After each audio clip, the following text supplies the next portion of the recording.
მაგალითად სირცხვილიას აქვს კითხვა, რატომ იჩქარა პროკურატურამ და დააყადაღა ისეთი ორგანიზაციის ანგარიში, რომელსაც ოქტომბრის შემდეგ ბრუნვა არ აქვს. ორგანიზაციაში ჩვენ გვეუბნებიან, რომ არჩევნების შემდეგ ფაქტობრივად შეწყვიტა ორგანიზაცია სირცხვილიამ ფუნქციონირება და პროკურატურა ვერ ნახავს ტრანზაქციას გადარიცხვა საბანკო ანგარიშებს შორის, რომელსაც სირცხვილიას სახელით ეს ანგარიშები ახორციელებდა. შესაბამისად, მათ ვიგს გაუგებარია, როგორ დააყადაღა შეჩერებული ანგარიშები უკვე საგამოძიებო უწყება.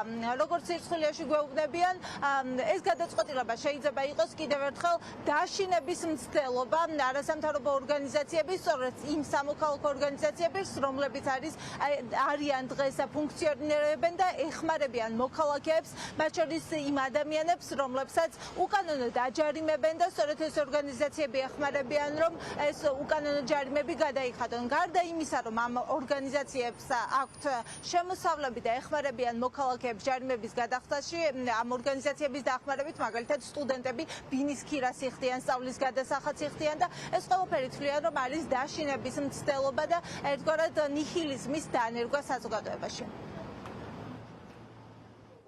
ჩვენთვის დიდი პატივია, რომ ფონდების ვითომ დანაშაულებრივი ტვირთი გადმოიტანეს სირცხვილიას წევრებზეც და ორგანიზაციაზე ზოგადად, თუმცა ფაქტი არის ჯიუტი, რომ ოქტომბრის შემდეგ, ანუ არჩევნების შემდეგ, ორგანიზაციას არ ჰქონია არანაირი ტრანზაქცია ანგარიშებზე და ორგანიზაცია არის დახურული ოქტომბრის თვიდან.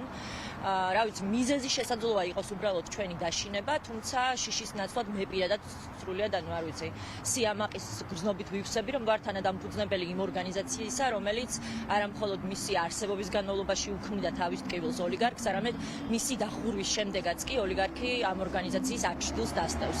სხვა მიზეზი უბრალოდ გაუგებარია, იმიტომ რომ კიდევ ერთხელ ხაზგასმით ვიტყვი, რომ ორგანიზაცია არჩევნების შემდეგ ოქტომბრის თვიდან არის დახურული, ორგანიზაციამ თავისი ყველა რესურსი დააბრუნა თავის დონორ ორგანიზაციებთან და შეჩერებული აქვს სრულიად როგორც საჯარო კომუნიკაცია, ისე ზოგადად სრულიად მუშაობა, ორგანიზაცია არის დახურული.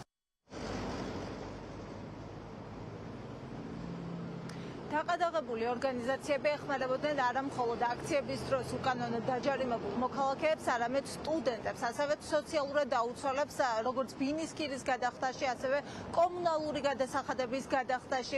ისინი ეხმარებოდნენ განსაკუთრებული საჭიროების მქონე მოქალაქეებსაც საზღვარგარეთ ოპერაციის ფულსაც ხშირად ისინი უფინანსებდნენ, ასევე ბოლო დაფინანსება ვნახეთ, როდესაც გურიის სტიქიის დროს მოქალაქეებს ისინი ეხმარებოდნენ და შესაბამისად ახლა თვლიან, რომ მცდელობა აქვს ივანიშვილის გუნდს, რომ ყველანაირი სახსრები ჩაუჭრას მოქალაქეებს და ფონდები შეზღუდოს იმისთვის, რომ დაეხმარონ, თუმცა ამბობენ, რომ დახმარების გზებს ისინი კიდევ გამონახავენ იმის მცდელობის მიუხედავად, რომ შეიძლება გამოძიების ფარგლებში ამ ადამიანების წინააღმდეგ სისხლის სამართლებრივი დევნაც კი დაიწყოს. პირველ რიგში ის არის, რომ უნდათ პანიკის დათესვა, იმიტომ რომ ამ ფონდების ძირითადი ნაწილი ახლა ხმარდებოდა დაჯარიმებულ ადამიანებს და პატიმრებს და მათი ოჯახის წევრებს და ასევე ალბათ მათი ფიქრით ეს ადამიანებს უჩვენდა იმის განცდას, რომ ხვალ რომ აქციაზე წავლენ არა უშავს, აი ფონდები გადამიხდიან, ანუ რა გონიათ ამ ადამიანებს, რომ თუ ჩვენ მაგალითად არ გადავიხდით ამ ჯარიმებს, პროტესტ ჩაახშობენ?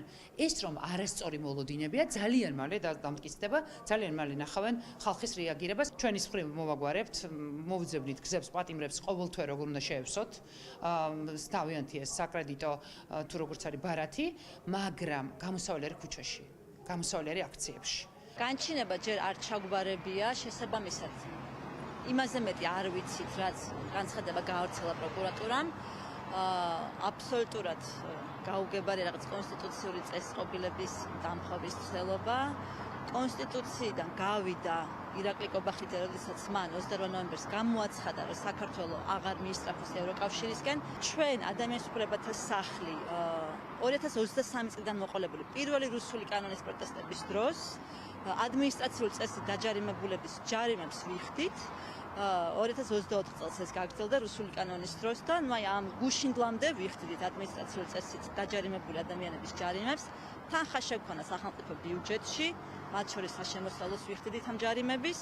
არაფერი აქ არაკანონიერი არ არის, არც კონსტიტუციის წინააღმდეგ არაფერი არ გაგვიკეთებია.